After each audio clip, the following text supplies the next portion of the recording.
Greetings. Um, I was going to say aliens, earthlings. Damn, I feel it's been a long time, excuse me, since I've been doing my. I even forgot my intro. What did I used to say? Welcome to another casual conversation with your friend Carlz, the only show on earth where the same guy says something in Spanish and then try to say it in English, as far as I know. Well, I promised during my comic show that I was going to do this Spider-Man brand new day commentary in English. It's funny because I did my Spanish one 4 or 5 days ago, and my interest in the movie has only gone down. It's just this thing, you know. So, in a nutshell, what happened to me with Spider-Man Brand New Day was that it worked sort of as a revelation more than anything else. Here's what I mean.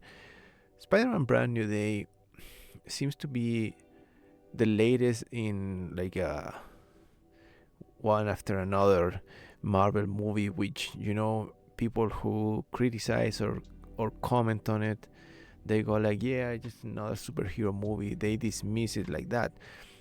I used to think that dismissive kind of like approach was not really that honest. It certainly wasn't like fruitful for anyone. But here's the thing: you start to see it. You start to see the nothingness of superhero movies. But there's a catch.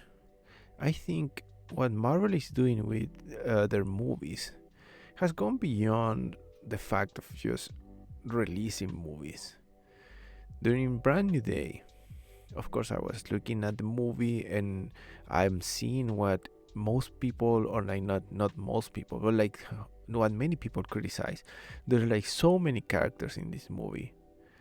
There's like way too many characters. There's like several different plot points. There are like so many cameos of even like big Spider-Man names. And I was like, okay, why do people not hate this, but why do people feel like put off by this? And then I thought, wait a minute, the kind of like overblown nature, especially of Spider-Man movies in the MCU, it's not really kind of like a narrative process. It's not like really creative, plot-based decision for these movies. It's not. And it's not only just like flair, like, oh, let's make this world more alive. What I realized with Brand New Day is that the bloated nature of Spider-Man movies pursues but one objective, and the objective is to create an illusion of a bigger world that goes beyond the movie. This is where my comic book reading kind of like essence comes into play. Of course, whenever you see these movies, these are the kind of movies that you necessarily need to compare with the source material. That there's no two ways to do it. There's no way around it. This is a comic book movie about a comic book character who, by the way, is approaching issue 1000 in the upcoming weeks. But here's the thing, and I said it before, when you read comic books, they have created this world since the late 60s. And no matter where you stand, no matter where you dive into this work of art, you immediately get sucked in, like, and you have this revelation, this moment in your brain when you know that you are diving into this rich, infinite world of characters, Earths, timelines, you know, everything. But the world is already there.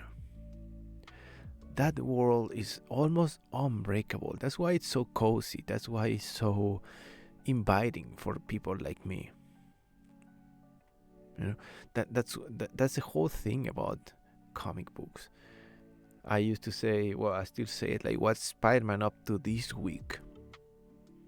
There's no imaginary situation where Marvel Comics disappear. Even if there's a character that takes a break, they shelve the character for a little bit, as long as they own the rights to the character, not to Ghost Rider, who almost went away,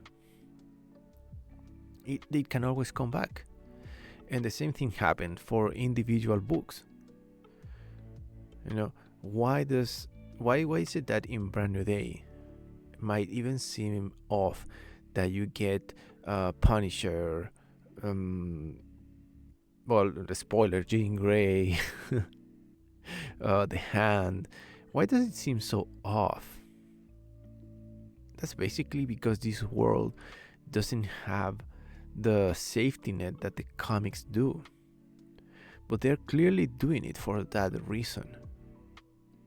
They're clearly using Spider-Man movies as a platform to create this world of permanent fantasy.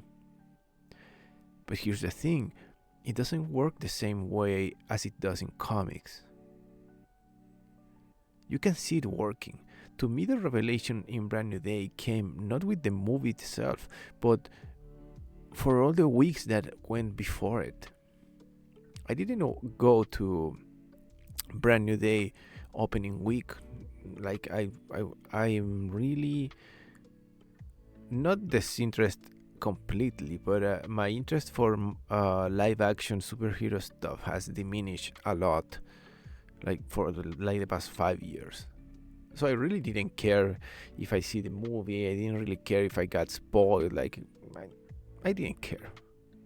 But since I follow so many accounts on socials that talk about movies, that talk about comic books, and all the intersections in between, and as I said it before, these accounts, they're like starving for content at any moment. You know what gave them probably months, if not years of content, was everything leading up to Brand New Day. Everything. Like, you go back and start making a list, if you want to call it like that, of let's say all the stuff that they talked before the movie. Of course, the main one being who Sadie Sink's character was, now revealed to be Jean Grey from the X-Men. How many headlights, how many headlines, how many podcasts, how many commentary, the amount of content of people speculating on who she was incredible. Oh, she's Mayday Parker from another universe. She's another Mary Jane. She's like Hope Summers. And people would, nowadays it's even worse with all the AI shit, because they just make AI like, how would she look like this character? How would she look like that character? You know? We come to even in the hindsight realization, there was a lot of people that from the trailer, they suspected that the main villain for the movie was going to be Mr. Negative, controlling other people's minds. And of course now we know it's Jean Grey. But come on, man, just think about it. Just think about the massive amount of content people got from the movie that wasn't even out. What other one was funny? The one with the poster, and people would go like, "Oh, he's got like the business card for Matt Murdock, so Daredevil is gonna be there." They just Photoshop him out of the trailer. Like, there's so much shit going on. So, and that hasn't gone down after that. I saw the movie probably maybe a month after it came out.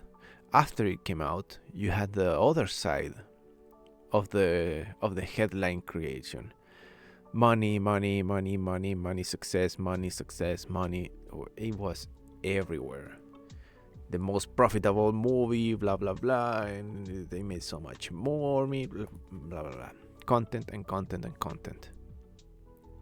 And here's the thing: that expression of content is what this movie wanted to do. That is what I think. That hype, that commentary, that version of content is what the live action Marvel movies count as a world, as a fictional world.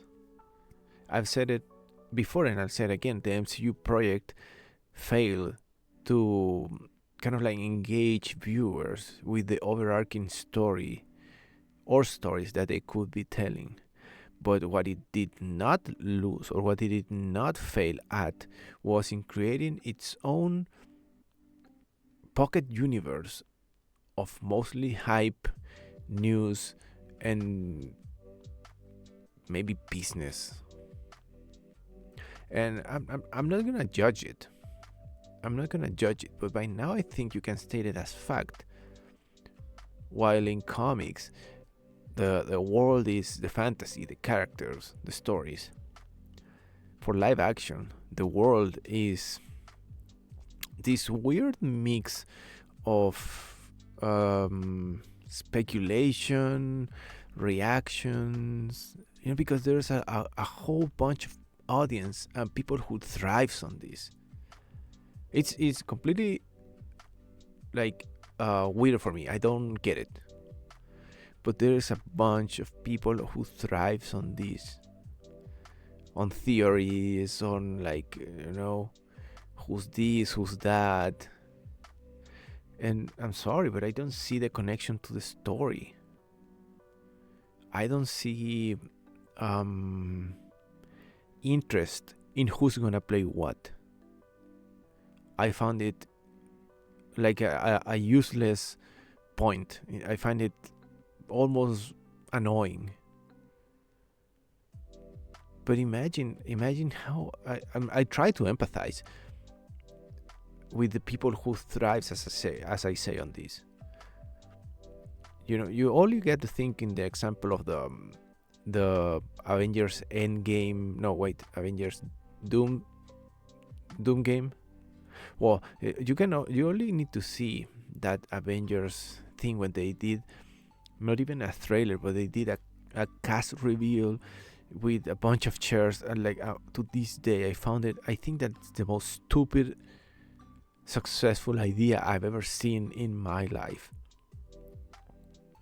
That little YouTube clip probably had a couple of good millions of views, and there were shares with names on them.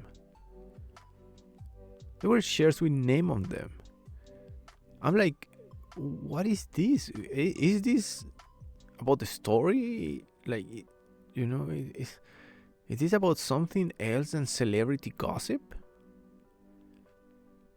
Personally, I find it harder and harder to believe. And I think Marvel is walking a dangerous path with this, because they saw the decline of interest where Chris Evans and Robert Downey Jr. stepped down from their big characters, Iron Man and Captain America. And even if they came back, dude, we're not gonna get, most unlikely, maybe they will convince him, but it's really unlikely that we'll see like another Captain America trilogy or something. Even if they do so, dude, like, these actors doesn't have them in them to do so. It's funny because some of them go away and like people don't make a fuss. So if you're a Marvel creative, you are in this really weird place. For example, Black Widow, Scarlett Johansson is out. Like, I read again. This is all about creating content, right? Like rumors that she would do a cameo, but they sort of replace her with Florence Pugh's Yelena, right? So that one kind of worked, but certainly Captain America didn't work for plenty of reasons. And how are you gonna replace Iron Man? When Robert Downey Jr. came back and people were so excited, I was one of those that I'm like, dude, like he's not gonna be Iron Man again, and that is proven with the new cast of X-Men. You can even see the contrast in the whole thing. They announced the all X-Men cast to reprise the roles for Avengers Doom whatever, and you know it's gonna be a cameo. They're gonna disappear. They're gonna like fan out to a different universe or whatever, and people were so excited about it. And I'm like, I didn't even like those movies that much. Like, but in the same breath, they announced the new X-Men. So you know the nature of this is faster than you would like to. But again, that is the whole revelation of a movie like Brand New Day. And the whole thing with this sort of fictional world, different from the comics, that is based mostly on actors, gossip, business, and rumors, I don't judge it. And I don't think it's wrong. I don't think it's just not for me. And if we go to the movie itself, I think it kind of works.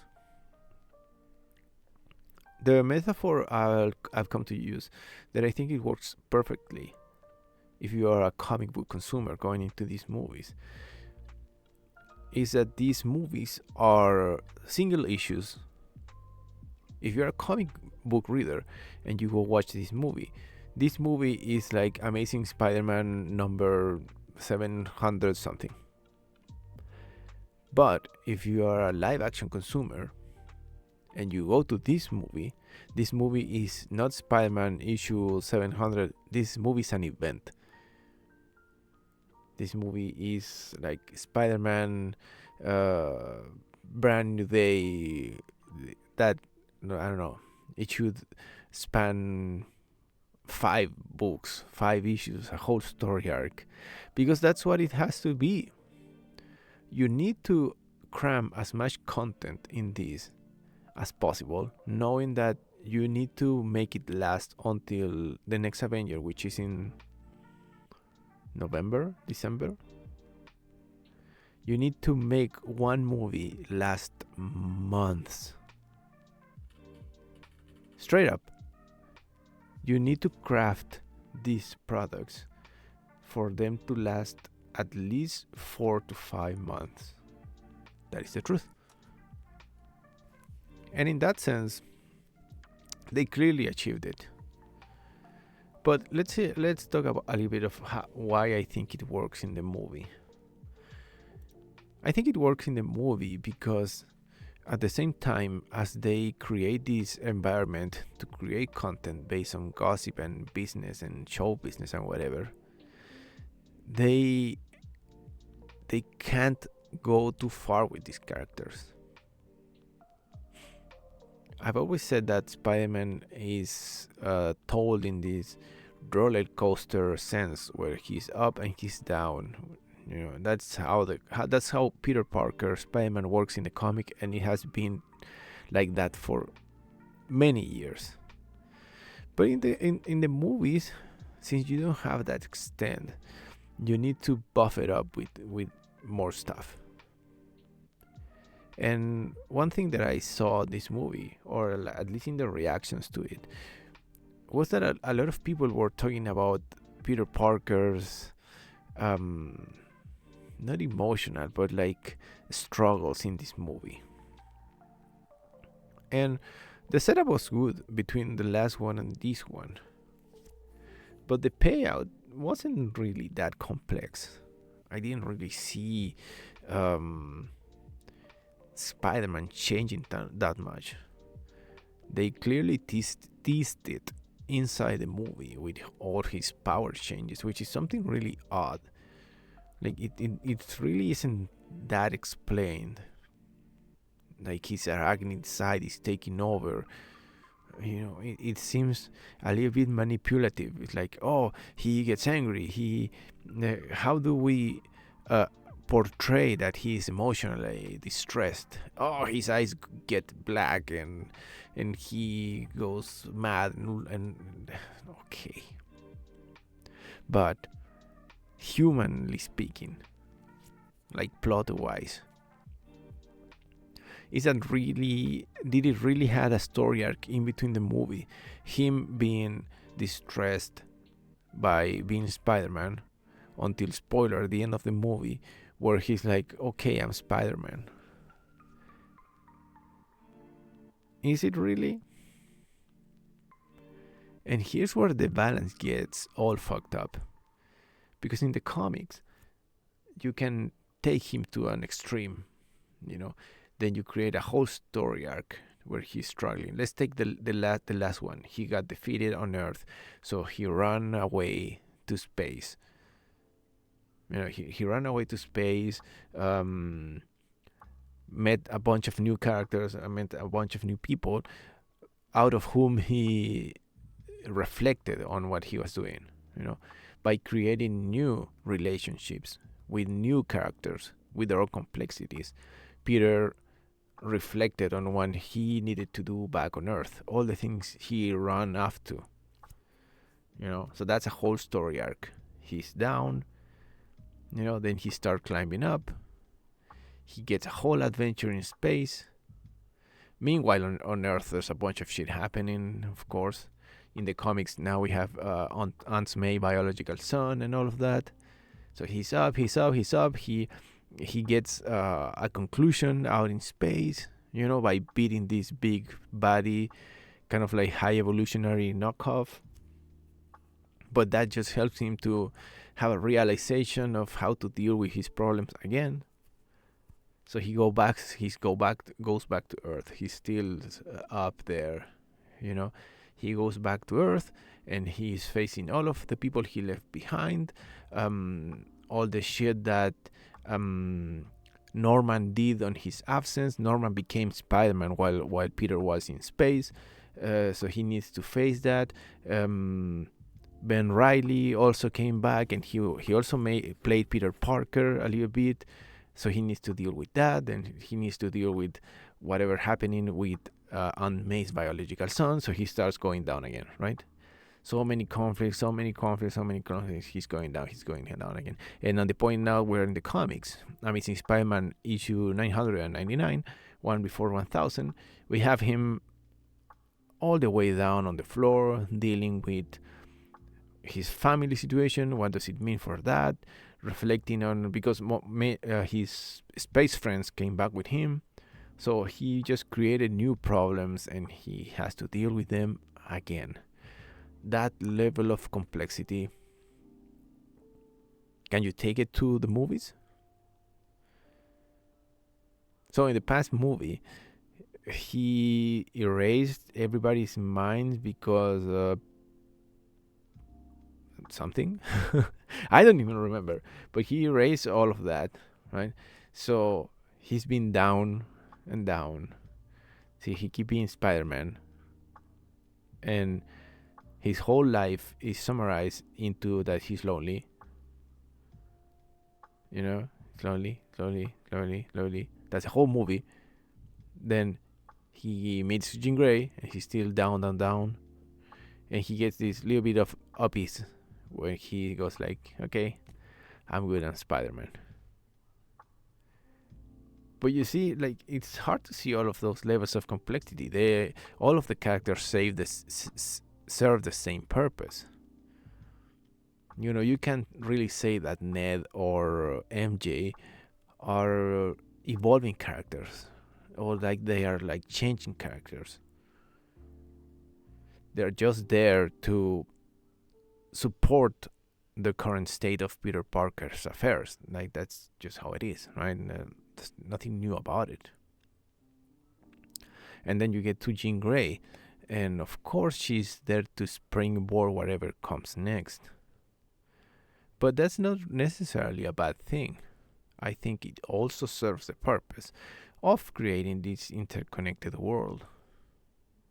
Now, I didn't hate Jean Grey, but it didn't. I also didn't go crazy for her. Somehow, I think the Marvel people, they think it's like a big deal to kind of like show something new, but I'm really trying to put myself in the position of someone who has absolutely no idea who this character or the X-Men are. Is that even possible nowadays? Can you go to these movies and not be at least one fraction of knowledge of whatever is going on? If you go like that, I think you would probably enjoy the movie less, maybe, or maybe more. Maybe if you don't have all the attachments to the source material and all the expectations, maybe you'll enjoy it more, because as just a basic hero action movie, it's fine. I think what I enjoy the most about Brand New Day, besides my eye-opening revelation, I think what I enjoy the most about it is that even though they use this movie to create this fictional like world, as I said, they do care about the character. I think that is the best thing about the movie. In the first glance, I enjoyed the chemistry between them. You can tell they are all friends and they are close. Well, of course, Tom Holland and Zendaya are married, and Tom Holland and Paul, John Bernthal, they are also friends, and you can tell that on screen. You can tell they have a great chemistry. But that is no merit of the movie. I think the real merit of the movie is they write the core Spider-Man really well. If you want to concentrate Spider-Man into just one idea of this struggling character, man, they do it well.